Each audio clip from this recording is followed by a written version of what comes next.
What is going on, everybody? My name is Ciara Lawler. Welcome back to the week of Movie Mondays. This is the Heroes for Hire podcast. We are back again talking all the week's movie news, entertainment news, and just generally having a bit of a chit-chat about everything to do with film. As always, I am joined by my partner in crime, Mr. Shaun Meehan. Shaun, how is it going? I'm going great, Connor. Still riding the high of Batman being an emo these days. Frankly, I feel validated as a person. It's all of my teenage years onto the screen. You'll never be cool, said all of my bullies. Well, look at me now. I'm Bruce Wayne. I'm an orphan. Well, look at me now, I'm an orphan. Your mum is just looking at you. Dude. Shaun, why are you recording this in the family living room, first of all? So, yeah, look, this is Movie Mondays. As I said, we go over all the week's movie news. It's been a while, because 2 weeks ago, I came down with COVID, so we were unable to record. Yes. Last week, we had a little movie known as The Batman that came out. So we did a 2-hour spoiler-filled review of the movie. Shaun said he hated it, and I said I was indifferent. I thought, no, where's the guns, first of all? Second of all, where's Jared Leto? These are my two issues with the Matt Reeves as the Batman. You sent the letter to Matt Reeves himself. Yeah. And said, Matt, where is Leto? And he replied saying, what? And so I've sent him another letter. I'm waiting on that to arrive. Do you know what? He's actually a lovely man. He probably would respond. Seems nice. Seems like a nice man. So coming out of that, I will admit the first little section of this show I have dedicated to the Batman because... Oh, you DC fanboys. Oh my God. Well, give Marvel a chance.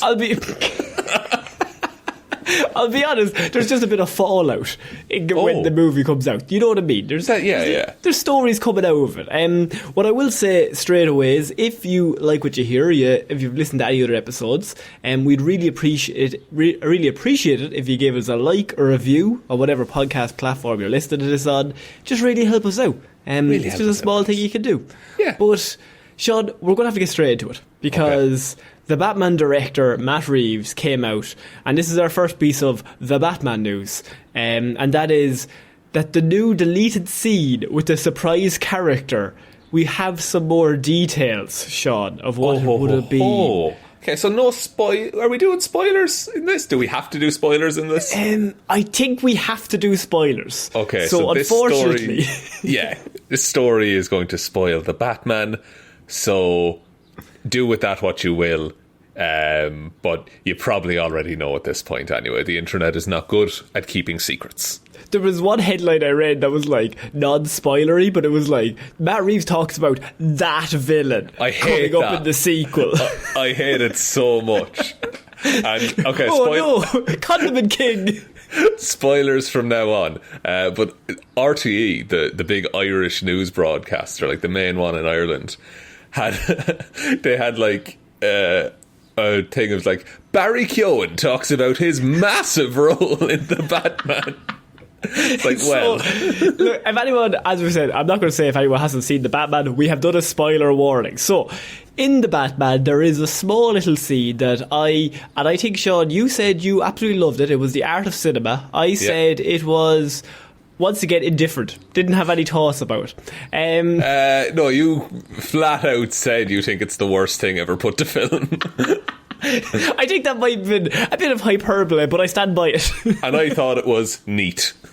No, I think it's absolutely atrocious. They threw in a little scene that the movie did not need, after all that goodness, which included Barry Keoghan, resident hero of the pod. So it's not about Barry. I don't have a vendetta for Barry. No, it's not his fault. That he is doing the voice of unnamed Arkham prisoner, otherwise known as the Joker. Really. Yeah, a big laughy boy with green hair and weird face. Yeah, and originally we heard that the Joker was going to be in a full scene in the movie, and there was a deleted scene that they showed the movie with that scene, and then they showed the movie without that scene. Right, and I remember the story, yeah. And then finally they went without it. But in the movie, the Riddler is leaving all these messages, obviously, for Batman, and it's very unnerving. And the rumours, well, not the rumours, the details coming out about the deleted scene is that we would have seen Barry Keoghan in Arkham Asylum as the Joker, as the Batman decides that he needs to, almost like, you know, some serial killer movies, he goes to profile the killer. So he goes to Arkham and meets up with another killer who he's obviously had some experience with within the first year. And he goes, you know, to check him out. And within the deleted scene, it's also mentioned that Barry says the line, "It's almost our anniversary, isn't it?" Interesting. I don't know that I like that more. It's a different relationship. It's oh, this is weird. So that's more like a lot of the Joker and the Batman. It's a lot of their interactions in the comics is the fact that they have a very long history together. Yeah. But that's weird, I think, to do for this Batman at this point, that he's only in it 2 years and he already has this, like, odd relationship with the Joker. I mean, you could also look at it as this Riddler has come out. He's something that Batman has never seen, and this version of the Batman is like, well, who's the craziest fucker I've met in the past 2 years? Okay, me. And then me, Alfred. No, well, and then he's like, I got to go to Arkham maybe to ask him his opinion. Now, I could also see that as like a young Batman move. That you're like, obviously, older Batman wouldn't really give a shit. He's just like, what do you know? Rather than, what do you think he's up to? Well, do you think it's bad? Do you think he likes me? Do you think he's being nice on the YouTube about me? Is he? Well, the thing is that does that not undercut the seriousness of the Joker? If Batman feels outmatched by the Riddler, but he's already defeated the Joker. I mean, to me, I see it as just it's interesting to know that scene exists. We'll probably get it in the deleted scenes for the release. I think I'm still on the front of I don't want Barry in the movie at all. And once again, nothing about Barry. Patrons say to the pod. I'm just saying, movie would be much better. Just let Riddler do his thing. There's many comics where Riddler's a very cool villain, and they don't need to constantly cut back to a different villain in the comic book to be like, he's also here, guys, just to let you know. That is true. And I know, and I definitely get where you're coming from with that, and I do agree in a very large sense, but I feel you had to put the studio wanted the Joker in, and if that's the compromise that had to be reached, I think the way they put him in is fine. Without showing him is probably the best we could have gotten.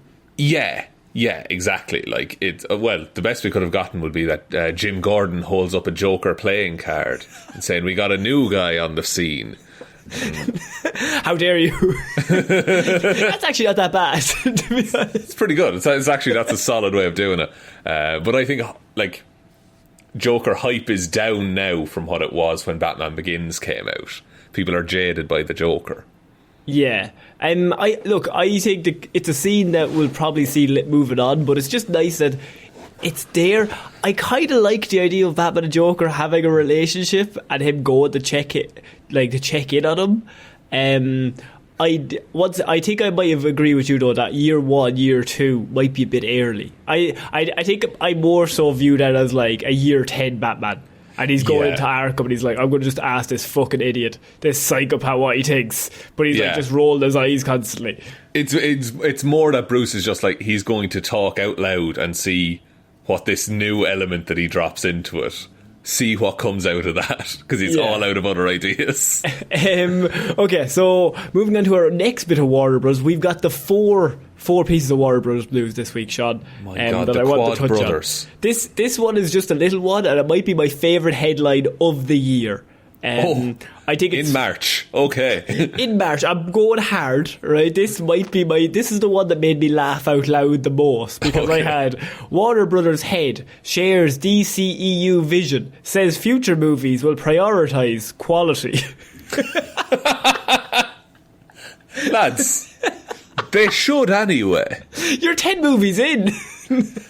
And now you're talking, what if we make these good? Oh. Somebody's sitting around the boardroom, lads, what are we going to do? Fuck off. What do they mean by that though? Like quality in storytelling? Quality in like production values?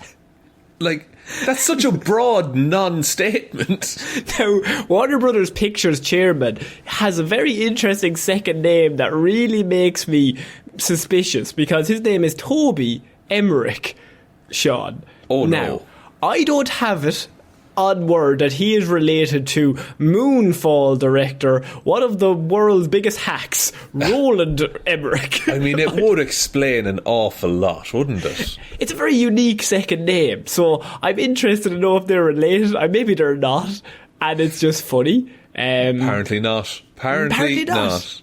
Okay, so Toby Emmerich, he is the Warner Bros. Pictures chairman, and he's come out and he's going to give us our thoughts on. So you know the way, like, they did Batman vs Superman, they did Justice League, or Justice League, if you want to call it that version, then they did Justice League, they did Aquaman, Wonder Woman 2, you know, all those movies. Well, now, fuck them, forget all about them, because now he says the secret of the movie business is quality. It's the best business strategy, you know what I mean? But I don't know how do you justify everything that's come before then, if only now quality is at the forefront? I think you're literally like just said all that. Remember all those other movies you're like, they're fucking shit. They're shit. Now even we're trying. Wonder Woman 1, like, which is objectively kind of good. It's shit now, right? Because we've got quality coming your way, kids. Does that mean but is this off the back of the Batman coming out and everyone praising it for being such a well produced and directed and written story? You know the answer is yes. So what you're saying, and correct me if I'm wrong, Connor, is that a film studio is reacting to success by saying, yes, we'll do more of that. Now, I'm not just saying a film studio, I'm saying Warner Brothers. Warner Brothers, of course. Who, notoriously, however long we've done this show, for maybe the last decade of all of our lives, have brought out a movie. And the movie gets criticised for certain things and liked for certain things. And then they say, well, we'll take the things people like and dial it up to 11. Yeah, as they occasionally, other movies will come out from other studios and they'll re-edit Justice League to be more quippy, and they'll re-edit Suicide Squad to be fun. But Deadpool made money, Shaun, so I mean, we got to re-edit the whole movie. We're not going to film new scenes, we're just going to re-edit it. Just cut it together different, guys. That's all it takes. Look at Ryan Reynolds, he's making millions over there. What are we doing? We got Will Smith. We got everyone's favourite Will Smith. Big Willie. We can't fail. We got James Gunn. We did a good one. Okay. We got that. Yeah. And now let's make, I don't know, The Flash. Yeah, people want The Flash. So Warner Bros. I mean, that headline just made me laugh that they're a decade into this shit, and now they're like, oh, fuck, we should do good movies. Hang on, why did nobody tell us we could do good movies? What? We've been sitting around here trying to do sequels and Easter eggs and sequels and prequels. Someone should have just told us to do a good movie. Yeah. That's mad. Name one good movie. You can't name one. Silence of the Lambs, Easter eggs galore. They're setting up multiple multiverses in that joke. They really are. I mean, look, I wouldn't mind them saying this if they'd stick to their goddamn word. Yes. But they never learn a lesson, do they? No, they brought out the Batman, it got praise, and now they're like, we're going to do good movies from now on, guys. And then the next thing will come out and it'll be like, we're going to do that from now on. People like that, we're going to do that. Warner Brothers will never change. They will occasionally make good movies, occasionally make not so good movies. I will say as well, though, the Batman did actually push the Incredible Hulk out of my top 5 comic book movies once and for all, Connor. I had to sacrifice it. No, listeners, you did not mishear that. This is a man who hosts a movie show. Yeah. And he decided that the Incredible Hulk, 2008's Incredible Hulk with Edward Norton, a movie that doesn't even make the top 20 of most Marvel movie lists. No, and there's like 26 movies, so it's tough. And normally it makes it to about 24, doesn't it? Just above Thor, The Dark World and Eternals, I think, yeah. And so you went hard at it at number 5 of your superhero movies ever. Yeah, I did. I put it above Winter Soldier, I think. And I just remember us having that conversation and me just being like, I think he's after hitting his head really hard. He's having heat stroke, I think. Like Winter Soldier, like that's really good. Really good film. Really Infinity good film. War. Love it. Love Endgame. that film. Endgame. Love Endgame. Love so many of them. Guardians 1. Guardians of the Galaxy. I mean, that is amazing. It's a classic. Didn't make the top 5. Incredible Hulk. No. It's like Jaws. It's like Jaws, Can I but he's just ask, a man. Is Logan in that top 5? It is, yeah. Thank fuck. At the minute, it's like like all comic book movies. It's like I think it's. This is a big list. So Logan, Batman, Endgame, Guardians, and what's the other one? No Way Home, because I'm a big fucking shill. Yeah, why not? Chill it out. Just fun. Fuck over. Just fun, isn't it? Isn't it just our childhoods come to life? Anyway. Sorry for that brief little intersection I took. So we're going to move on to our next piece of the Batman news, Shaun. We've got 2 more. As I said, Fallout, we're getting through them. But I just like the Warner Bros. Are doing quality movies now. So next time you start criticising the Warner Bros. Movie, Shaun, they're doing quality now. I do have to remember that they're quality before I say anything. They are quality now. They are quality. Could have just done a good movie and not said a word. That would have been probably better strategy. Anyone who ever says next one's going to be savage, really good, I mean, why would you do that? There's only one situation where that's applicable, and that's when you're making pancakes. First one's always shit. First one, one. it's a waste, and that's always the person who's making the pancakes. That's their pancake. Yeah, because you feel ashamed. You don't want to look your family in the eye. No, well, I never do anyway, Connor. Never, anyway. But Shaun, Nicolas Cage came out this week, and he said about the Batman 2 that he would like to play an obscure villain in the Batman 2, Shaun. Did you see this? I did see this, and he was like, he wants to get proper scary with it, I think he said. He wants to play the villain who wields a weird head. That is Egghead. Speaking my language here, Connor. People who listen to Hero or Zero know I love characters that have weird shaped heads. So he wanted to play Egghead. He says, I think I want to have a go at Egghead. I think I could make him absolutely terrifying. And I have a concept for Egghead. So let them know over at Warner Brothers, I'm down for Egghead. I like how he's not going through agents or anything anymore. He's just putting it out there and is like, yeah, talk to me if you want. He's like, I'm Nicolas Cage and I'm willing to do batshit stuff if you want. I might be good. I might be bad. I don't know. I'm just going to do shit and see what happens. I've seen this dude. Egghead from the 60s Batman show. Yeah, he's in the classic Adam West 60s show. It was Vincent Price. That's hilarious. That's so good. Nick Cage would be perfect for that. But where do you fit Egghead into Robert Pattinson's Batman world? See, like, the default answer is to just make him a serial killer. You know, exclusively works with eggs, I suppose. Yeah. And then Batman has to crack the case. Oh, very good. Yeah. Mm-hmm. Very good. He's got to put him back in his shell.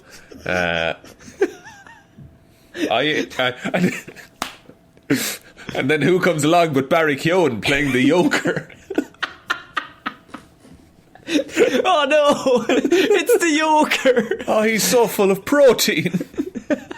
Jeffrey Wright is like, I think Batman's developed a lisp or some sort of speech impediment disorder. He just keeps making egg puns.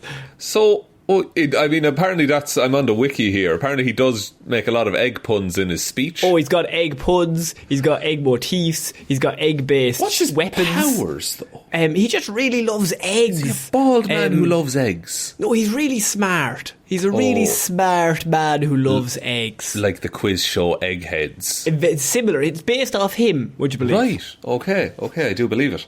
I mean, look, I think they'd have him as like a minor villain. I don't think that we're going to go from Riddler and then we set up Barry Keoghan as the Joker, and then movie 2 there's a new player and then Jim Gordon holds up a carton of eggs.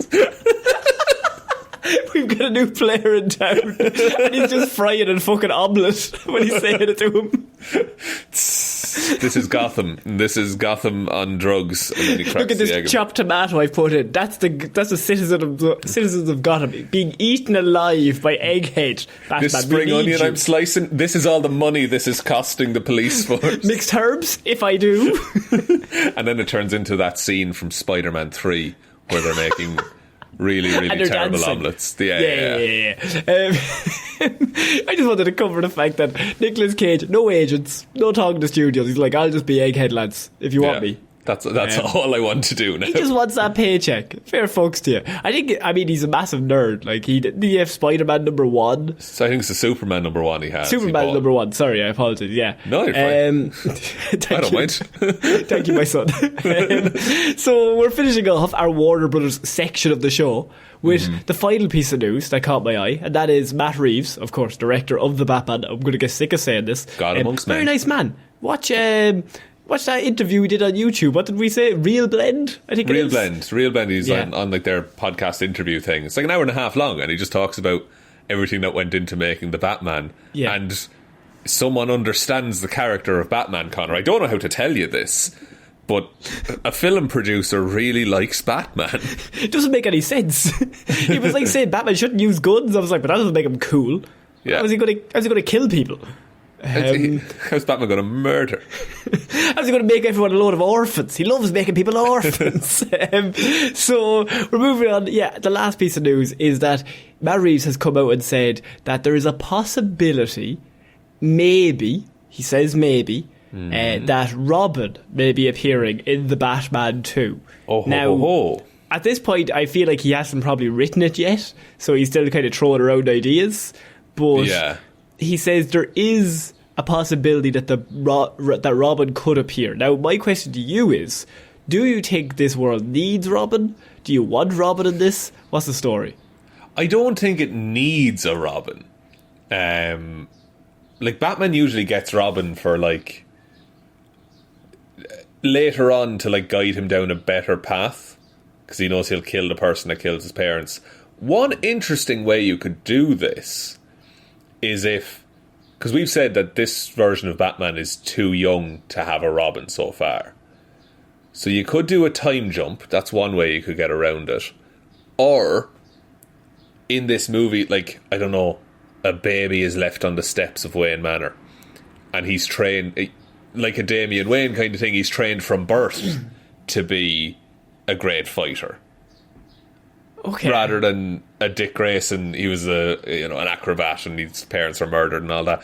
Like, I don't know if you can do that story, but maybe you can do a new version of Robin and how he comes into Batman's life. Do you know what's interesting is I think studios are terrified of doing Robin in these movies. Like, we've had so many Batman movies that, like, they just are terrified of doing Robin. Yeah. That they just do not want to touch him. That he's, like, because, I mean, I suppose Batman and Robin in the 90s, they're like, okay, that didn't work, it was Robin's fault. Because Batman gets a new movie every 10 years. But in the comic books, like, they're so linked. Like, and Batman is a better character because of Robin. Yes. I think he's a much more layered character as if Robin exists, because otherwise he's just a man who's hunting the streets. But there's two, like, ages of Batman comics. You have, like, pre-Robin, where Batman is just out there on the streets, he's all about the mission. And I think once you introduce the Bat family, he becomes actually even cooler, if you want to do it like a really basic way. Like, he becomes now the proper leader. Like, he's the leader of this, like, group of people. Yeah, he's got ties to people now. Yeah, and he becomes a better person because he's now looking after somebody else and he's teaching them. But I do agree. I think they are just really terrified of ever doing Robin because they're worried it won't work, which stresses me out. I suppose the idea is, how old do you make him? That's the thing. Do you make him 16? Do you make him 10? But if you get a 10-year-old in to be Robin, like, that kid ain't staying 10 in between movies. And, like, the difference between even, like, a 10-year-old and a 13-year-old, like, and also you can't have kids, like, working full days on movie sets. Like, it has to be, like, a half day. So, and it's probably more believable if Batman has a 16-year-old rather than a 10-year-old. he's more useful in terms of crime fighting, I would say. So I think maybe you do the Tom Holland thing. You know, you get like an 18-year-old actor, have him play 15, 16, and then he just kind of ages with the role a little better that way. And don't do the thing where they have to be fighting like non-stop about stuff. Like, they can't just have a movie where they're on the same page, like working together, and they're like, there's just a crime. Both of them had a crush on Poison Ivy. Uma Thurman specifically. And then you have that interplay there of how do we navigate this, you know? I mean, it's really interesting because Robin appeared like before Joker, and Joker's in like 10 movies, and Robin is just like not touched. They don't want to go near him. Famously killed off screen in the DCEU. Yeah, like it's absolutely mad. But yeah, I feel like this. I mean, it's something that they don't want to touch because it's so. I don't know if sensitive is the word. It's like it can blow up in your face, is what I would say. But if you get it right, you've got like, if I'm a studio, you've got like 10 spin-offs of Nightwing, and then Red Hood, and then Red Robin, and then Damian Wayne Robin. Fucking, you printed money if you get one of them right and then start introducing them. It is weird they haven't gone down that route in the films, because like they'll take any spin-off they can, like DC. And they're doing Batgirl, which is great. Like, you do all of the Bat family, but like it's still like they'll do Batgirl and they'll do Batman, but they won't do anything to do with Robin or Nightwing. And like Robin leads the Teen Titans and all this stuff and all the comic books, like, and Nightwing, those comic book sales, like Nightwing is known as like he's like a better, more balanced version of Batman. Like, if you could get that on screen, maybe they think it's going to take away from Batman movies if they start introducing these characters. Yeah, but like how many good Batman movies have we had recently, apart from Matt Reeves' The Batman? Like, not for a while. Not for a little while. So maybe people are looking for something new and fresh in terms of their costumed crime fighters. Yeah, look, I just wanted to bring it up. Matt Reeves is talking about he doesn't know if it's going to come into the sequel. I kind of want to see it, but also I'm scared that they'll do it wrong, and then it'll also then people just then will never touch it again for another 50 years. Yeah, I don't know how it would work with Robert Pattinson's Batman as he is now. I think he needs to be, because that man can't look after himself right now. No, maybe you need another one with him just by himself. Maybe. So, Shaun, we're going to get out of the Warner Bros. News finally, because I have some major news in the movie world that I think you need to know about. And sometimes we talk about big releases, like big things planned down the line. Marvel, we've got obviously DC, we've got, Sony, Spider-Man. They might have some cool superhero movies, but superhero movies aren't the only movies coming out these days, Shaun, because there's also Uncharted's. Uncharted, yes, a movie that's fine. But Deadline has reported that Hasbro and Entertainment One have come together. Don't like this. To make a movie that I think will really be good, because it's a movie that's called the Play-Doh movie. See, no, I don't think so. But why, Shaun? I mean, it's all there. You've got so many possibilities for stories. But what stories do you... The beauty of actually, the main thing about Play-Doh is it's non-toxic, so you can give it to a 6-month-old. Yeah, they'll eat it. It's fine. It's fine, they won't die. There's not a whole lot of storytelling in Play-Doh, I would say. Like, the only Play-Doh character I can name off the top of my head is Dr. Drill and Phil. This is the man who you could make teeth out of Play-Doh. You could drill the teeth. It was a whole play set. It was class.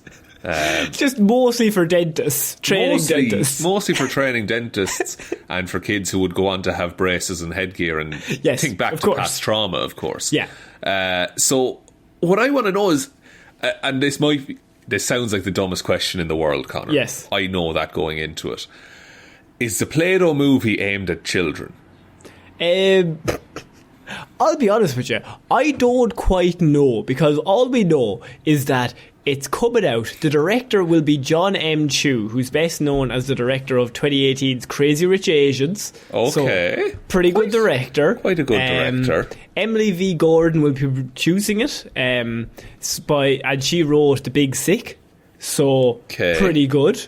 And you've got a movie that's about Play-Doh. And you know, Play-Doh, Shaun, this might surprise you, is the #1 arts and crafts brand sold in over 80 countries. There's a market there. There's an inbuilt fan base. If you're a studio, you can't pass that up. It's easy money, Shaun.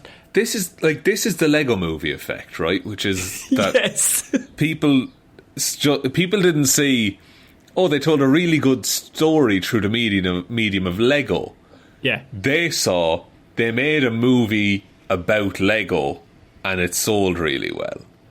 Yeah, and when the Lego movie came out, we all looked at each other and were like, they're definitely doing like 7 of these a year in like 5 years. They're just going to keep developing them now. That's why we got like shit like the Emoji Movie and things like that. It's just like you're trying to write stories around brands and just shoehorn all of that in so that kids see it and we're like, oh, I like that, I want to see that. But I mean, it's the Play-Doh movie, Shaun. It's got some... There's some story possibilities are endless. I mean, you could do teeth all day. That.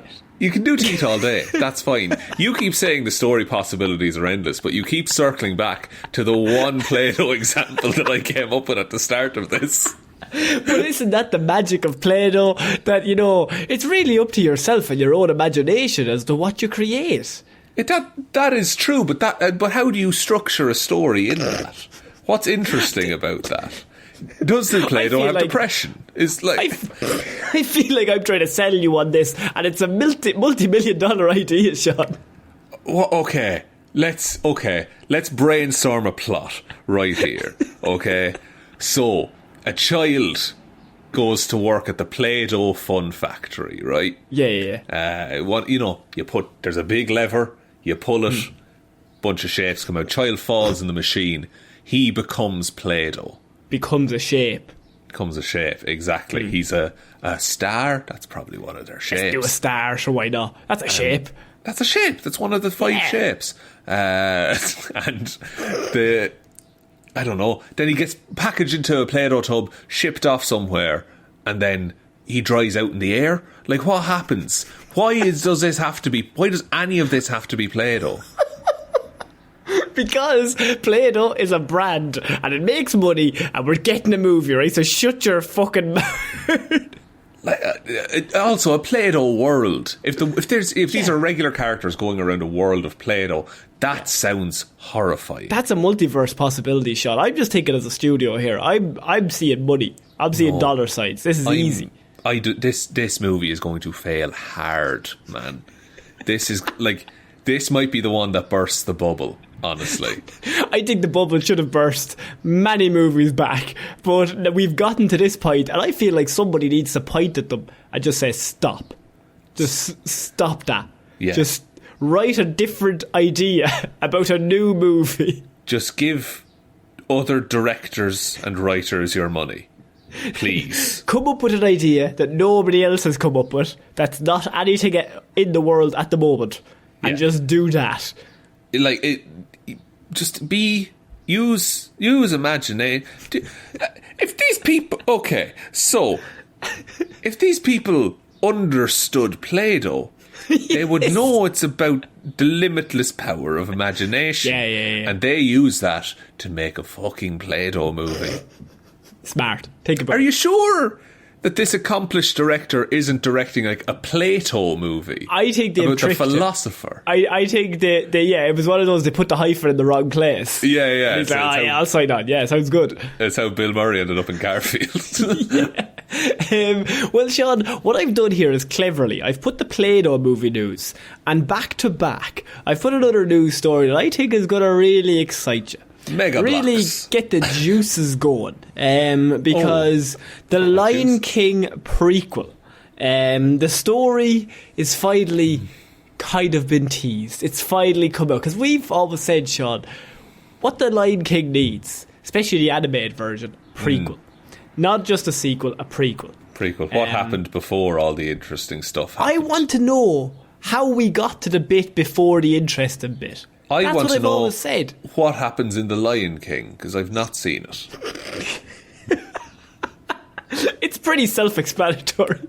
Okay, good. I've seen Lion King 2, Simba's Pride. Yeah. That worked out okay. I mean, work back. Whatever is at the start of that movie. And then I've gone too far and now I watch the prequel. Maybe that's what they did. Because I came out with a prequel. If only there was a way to fill in the gaps. I didn't understand who anyone was. I didn't get it. So, like, when Disney brought The Lion King to screen as a live-action format, I mean, there was always anticipations that there'd be follow-ups. But we also have Barry Jenkins, who did Moonlight. He's directing these movies. Yeah. And Jenkins has now come out and given us a little more detail on the project. Because do you remember The Lion King came out and it made like $7 trillion? Very worldwidely loved. Yeah, universally. Everyone loved it. Everyone said, we needed this. Everyone said the animated movie was crying out to be made. The animated movie's dog shit compared to this weird live action animated movie. Somehow it's good, but it's worse. It's definitely worse, right? Like, it happened. It did happen. It happened. It came out. It was in the stream of like the Beauty and the Beast remake live action. Now we're getting like a Snow White and the Seven Dwarfs live action. Then we're getting Sleeping Beauty live action as well. That's actually went on fire last week. That's just really? Yeah. Somebody's sleeping on the job. I know. I hope everyone's okay. I hope everyone's plenty of ducks around. No, people could have got hurt. I shouldn't joke. Plenty of ducks because everyone was burned. No, honestly, God, that's a bit insensitive. No, I hope everything was fine. I didn't look into it any more than that. But anyway, we found out that the prequel movie for The Lion King, I mean, Barry has come out and has said, these characters mean so much to me. I think the work that has got into it is going to help children, anyone who ever loved this property, understand more about it. That kings aren't just born, they aren't just made. They have to become who they are through a series of events. Sorry, I don't know much about The Lion King, but what you've just described is the plot of The Lion King. It's the entire plot of The Lion King, Connor. Yeah. Why is this man trying to sell the same movie? It's going to tell the tale of Mufasa and Scar in their younger days, before they become, well, one of them, Mufasa, becomes the king of Pride Rock. I mean, that is a movie that's crying out to be made. I want to know how he got there. How did the royalty work? What's the lineage? I do think there's lore about this, though, because Scar, his name before he became Scar was Taka, which I think is like African for trash. Like, he was just always treated like shit, and that's why he hates everyone. Oh, okay. So what we'll do is we do like a Joker movie with Scar. Holy shit, they're doing a Joker movie with Scar. I want to see that lion dancing down some steps. That's... Do you know what? It's terrible. But the way, like, that is the elevator pitch for this movie. Is like, we do Joker with Scar. Yeah, and how did he get that crazy? We want to know. Well, he lives in a society, kind of. He kind of lives in the wild, but a society nonetheless. There's a chain of command within the savannah. But like, does it not? But do we? But does? It's yes. So now it's the same argument as when Joker came out. It's like, do we not already hate this character because he killed Mufasa and gets his comeuppance? He does do one act that has scarred, I would say, millions upon millions of children growing up, and that everybody remembers. And if I say The Lion King sad moment, anyone who's seen that movie, maybe not you, even probably you, understands that, wow, that's a really traumatic and a really impactful scene to cinema. I think that's a really remembered scene within cinema.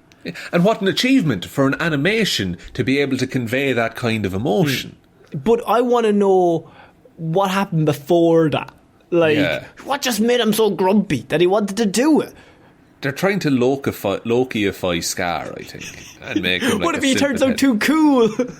What if everyone loves him and Tumblr loses their mind over Scar?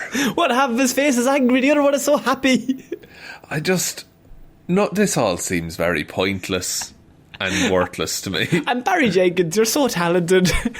Go do something else. Surely you have a passion project on the back, but maybe that's the deal he struck.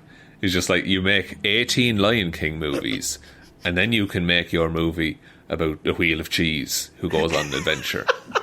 He's just obsessed with Brie. He's just fucking obsessed with it. Baby Bell came out, he's never quite recovered. No, he's a shook man. He's a shookest man. Look, I think this movie's coming out. We're getting a prequel to The Lion King, which is a prequel to a remake that nobody asked for, but now we're getting a prequel that nobody asked for. So I think you should be happy. I think I'm not, but one thing, okay, so most of my Lion King experience comes from the game Kingdom Hearts. Yeah. And you play around with all of the cartoon versions of the Lion King characters. So maybe this means that I'll get a new Kingdom Hearts game out of this movie. Swings and roundabouts, I suppose. Look on the bright side, I suppose. I like how you're thinking like 10 years down the line, because this movie has to come out 2 years from now. Yeah. And then Kingdom Hearts have to begin making a new game. So we're looking at 2027 as a good year. I'm very excited, personally. Yeah. I think this is the best movie ever. So best movie Fuck idea. you, Matt Reeves. Matt Reeves sucks. What I want to know is Scar and move faster as kids. We're moving on to our next piece of news, and this involves a new movie for Alien, Shaun, because a new Alien movie is in development from the Don't Breathe director. Shaun, have you seen Don't Breathe? I've not seen Don't Breathe, but I've heard it's good. It's batshit. It's batshit fucking insane, boy. Oh, good. It's a movie where you've got a blind guy and these kids try to rob his house, and then they break in, and then they realise he's not trapped in the house with them. They're trapped in the house with him, and he's a fucking killer. Interesting. I did see ads for this. Yeah. So now that person is in charge of the next Alien movie. Yes, so they are the Alien franchise. Obviously, they now own it, and they're trying to make new things all the time. So they're trying to do TV series, they're trying to do movies, but Disney now own Hulu, and what they're trying to do is they're bringing out at least like 10 or 12 properties a year on this stuff. Now they don't know if it's going to all be like Alien Predator, but they're basically trying to bring out as many movies around all this stuff that they now own as possible. Right. Because Disney bought Fox. Yeah, so they're just trying to establish themselves as like, and here is our attempt at this. Yeah, and it's Disney's first attempt of the Xenomorphs. Right. And they're bringing it to Hulu. Okay. I mean, I don't, like, that's fine. I think those films have their fans, and that's also, like, the last film I saw in that franchise was, I think, Prometheus, I think. No, what was the one after that? Alien, we talked about it, I think. Resurrection? Is it Resurrection? The one on the planet? They all run in together. Are they called Prometheus was number 1 in the new trilogy, and then you had 2 more, I thought. Is it Isolation, or is that the game? Isolation is the game. I think it's Resurrection. Prometheus 2. Alien Covenant. Oh, Covenant, yes. And we had 2 twins of the 2 androids, both played by our favourite Magneto. Wow, big claim. Our favourite Assassin's Creed, Michael Fassbender. Yes, famous Irish Cork man, Michael Fassbender. I mean, look, he played a flute. So good. He played a flute. Oh man, he was a head at one point. I think that was Prometheus. He was just a head in a bag. Yeah. No. In the second one, it ends and he's like in charge. Like he's won. He's king of the clones. Okay, I've not seen this movie then. Yeah, he closes the pod and you think he's the other version of himself, but he's actually the evil version of himself. And then it ends as like, oh shit, he now wins. Right. I don't want any more of these movies, I don't think. Or a TV series or what have you. Yeah.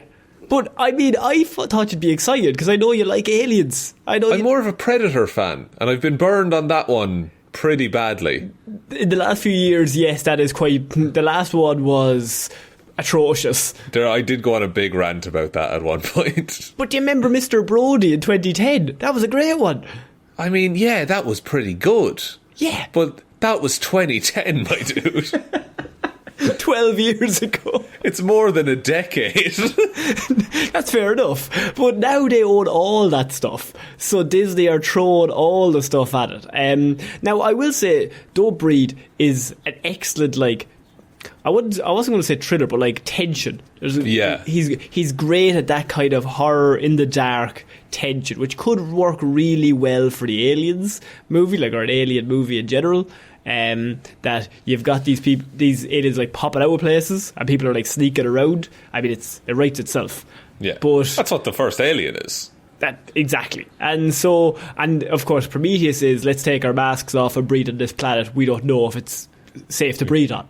Yeah, it's like, let me just put this in this dude's drink and he definitely won't notice it. Oh, is Tom Hardy in this movie? No, he just looks very like Tom Hardy. Really similar. Really similar to Tom Hardy, that man. So they are going to be doing a new Alien. It is coming out. Shaun, are you excited or not excited? I'm nonplussed, I'll be honest, Connor. I'm not excited. Ridley Scott is producing it.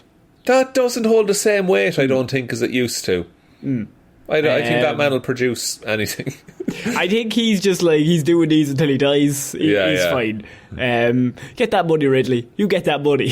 Yeah, you can put in the legwork, that's fine. If they'll pay you, fucking do it. Fucking cash in. Yeah, exactly. Look, so a new Alien thing is coming out to us. We're all very excited, Shaun. But what we were also excited about was, before we took a break, we actually, well, a break, as in like I had COVID and then we did the Batman review, was that a break, but we covered that I Am Legend was going to be getting a sequel, Shaun. A remake, wasn't it? It was, yeah, and we were like, why is it happening? What is the point of it happening?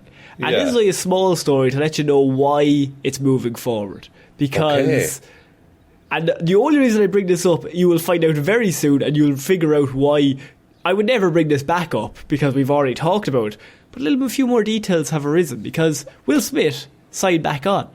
I Am Legend 2 still makes no sense. What would convince, or who would convince, Big Willie to sign back on for a new I Am Legend movie? What if I told you that Michael B. Jordan is coming on to star and produce the movie? And it was Michael B. Jordan's pitch, and his pitch alone, that convinced Will Smith to come back to do the sequel. What? Oh, why have you done this to me, Connor? Because I so don't want this movie, but now I want this movie. Because, Fred, I mean, I think Barry Keoghan is number one, but Michael B. Jordan, since episode 1, we're like, cast him for everything. Cast him in any role. The man will work in any role. Yeah. I mean, like, the thing is, like, Barry Keoghan, I feel like, it's achievable for him to be a friend of the pod. Michael B. Jordan is too cool for us to ever go near him. No, we can't be within 200 feet. No, yeah, legally. Ever since those death threats, wait. And so, so it's a sequel to the original I Am Legend. Will Smith coming back, presumably post-grenade accident, and Michael B. Jordan being the new guy looking after the zombies. I suppose, yeah, Michael B. Jordan is now the Will Smith of this world. But it must have been a good pitch to get Will back. I don't know, is it though? That's a good point. Would Will have just come back? Would he have come back for any friend? We've all seen Gemini Man. Yeah, but he also said he wasn't going to do it. They asked him and he said no, and Michael B. Jordan personally went to him and pitched him his idea. And I think, Michael B. Jordan could convince many people to do any movie. Just like, yeah, I'm doing it. Oh, well, yeah, we'll make a Play-Doh movie, that's fine. If I told you Michael B. Jordan was in the Play-Doh movie, would you or would you not say, fuck it, I'll watch it? Absolutely, I would watch it. Absolutely, I would watch it. Like, that and like, yeah, that's the way I'll watch the Play-Doh movie, is if it's a ludicrous Knives Out 2 style cast. To get everybody. Yeah, everyone in. Tarantino's fucking directing. We just see what happens. Scorsese's acting. he's redoing his role in The Shark's Tale. James Cameron's trying his hand at sound design. It's we're all playing by ear here, guys. But I'm going to like a Michael B. Jordan action movie, Connor. I think there's nothing wrong with a Michael B. Jordan action movie. I just wanted to cover that because I thought that was really funny. That Will Smith's like, I'm never doing it. I'm not doing it. And then Michael B. Jordan's lad, I'm doing it. You will. Well, if Michael's doing it, I'm back in. Oh, well, if Michael's doing it, I mean, Big Willie's back in. Big Willie and Big Mickey together at last. Finally. So, Shaun, we're finishing off Movie Mondays this week with some news about Dune. Dune? Dune. Now, this is a piece of news that came out during that week when we did the Batman. So, unfortunately, we didn't get to talk about it, but I thought it was something that really deserved some attention. There's also a few more news stories from this week that we didn't even get to that we'll have to talk about next week. Yeah, there's a whole trailer that we haven't got to talk about. It's a jam-packed week because I have Florence Pugh is in talks to join Dune Part 2 as Princess Irulan. Princess Irulan is how I always pronounce it anyway. Okay. So this really caught my eye because if anyone knows this show, Dune, we keep saying it like that for no reason, that it was one of, I think it was my favourite movie of 2021. It was... Yeah, I think...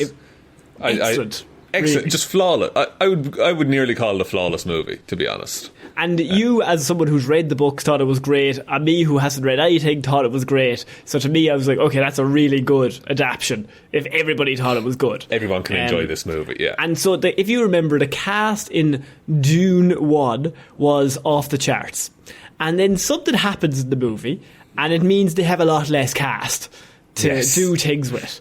And we were interested into how are they going to fill out the ranks again? Because you've kind of, culled the herd, really, in terms of who you have. Yeah, you've really slashed all the big names in there. And so now we thought maybe they'll hire some. We don't know who they're going to go to, but who's left? Because you have Oscar Isaac, Jason Momoa, all those guys. Well, now they've got the Florence Pugh, who's looking to join it as the next member of the cast. So, Shaun, what are your thoughts as a massive Dune fan of this?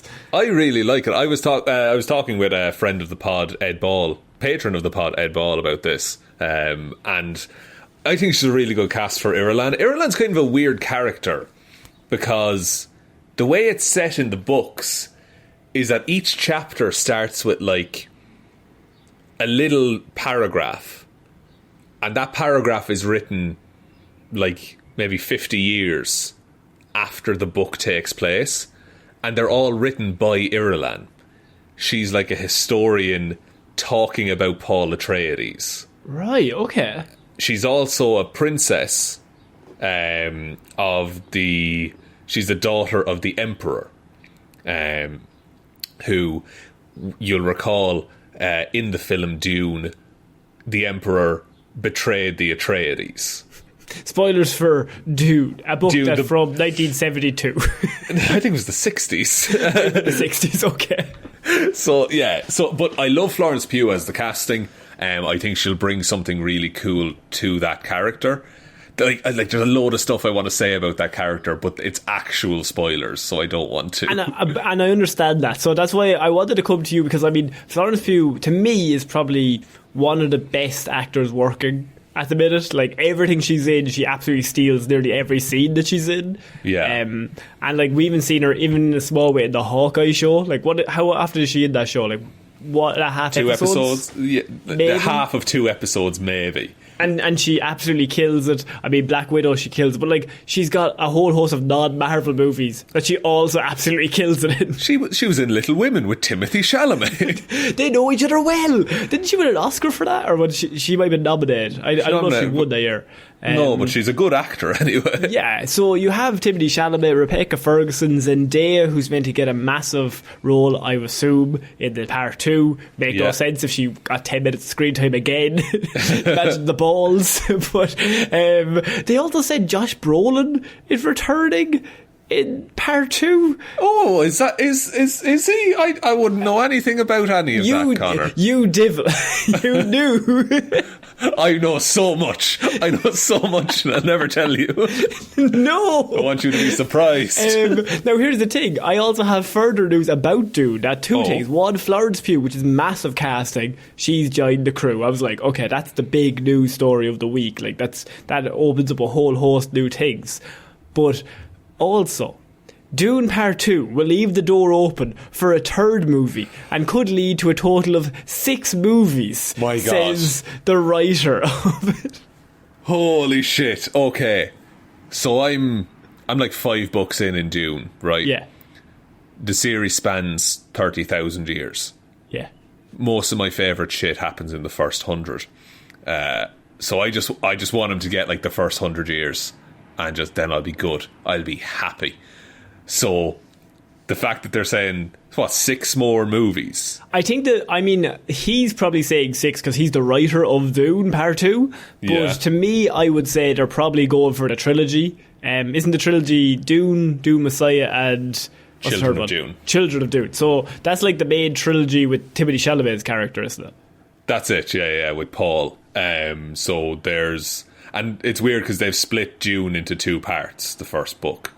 Yeah, so you're probably going to end up with 4 movies? A quadrilogy a la Alien. Yeah, unless they split all of them into 2, then you end up with 6. Very possible. Now, the second one, Dune Messiah, that is a shorter book. It's a much shorter book, in fact. So that could just be a movie on its own. And then Children of Dune, I think you could probably get 2 movies out of it, but you might be able to do one, 3-hour movie.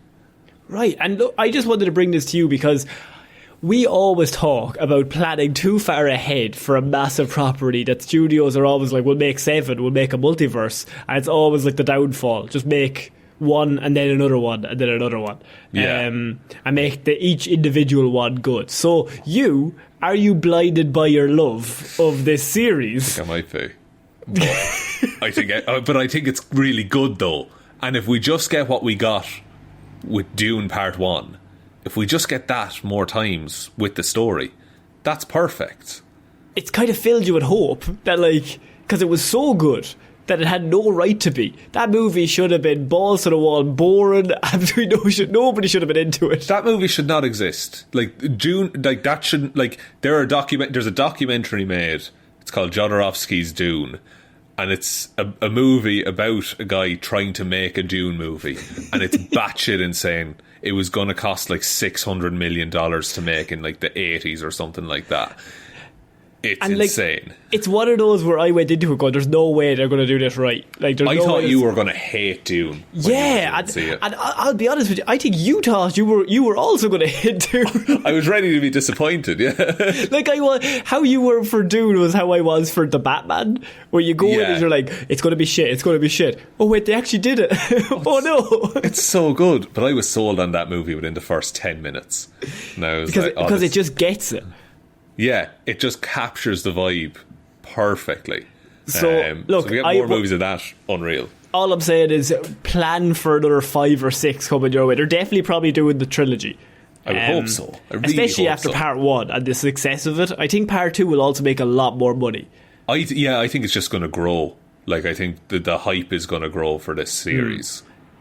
So yeah, look, I wanted to come bring that to you, Shaun. We are all very excited. We're all looking forward to it. But that kind of brings us to an end for this week. It's a bit of a strange week. Lots of Warner Bros. News. We had to do a bit of a fallout of the Batman movie.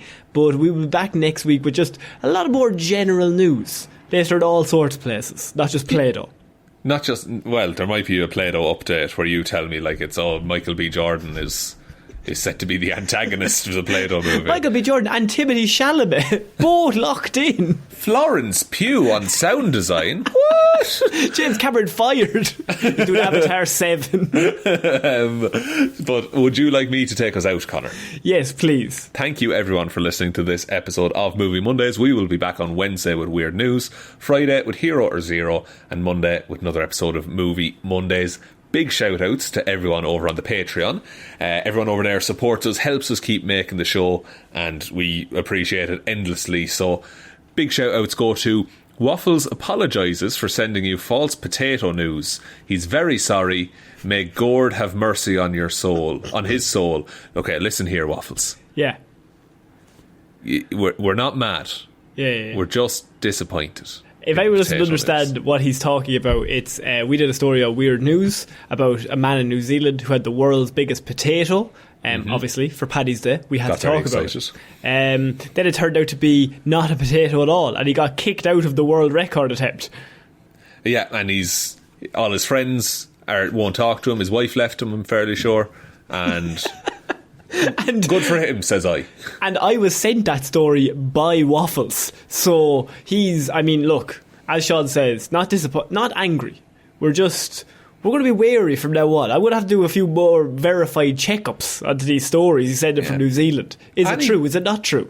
Any potato-based story now, we can never trust wholeheartedly. I'm emotionally all over the place. And I'm doing okay, quite honestly. I'm not too bad. I'm ultimately fine. It's ultimately not a big deal. It's fine, guys. Thank you also to Ciara Lawler, David Clarke, Ed Ball, Joe Burney, Róisín the wife Palmer, Ryan Right Time Evanson, Shaun Grow Your Mo for a Bro Jamieson, Dominic, Jessiah Florida Gal Green, Anna Hjelmroos, Lil Dicky, the lads turned their stories into motion pictures and made millions, McGrew, Danny McLaughlin, Ray, I Can't Believe Wanda Did This, Sammy DeLucia, and Michelle wishing Ronan Brown a very happy 10th birthday.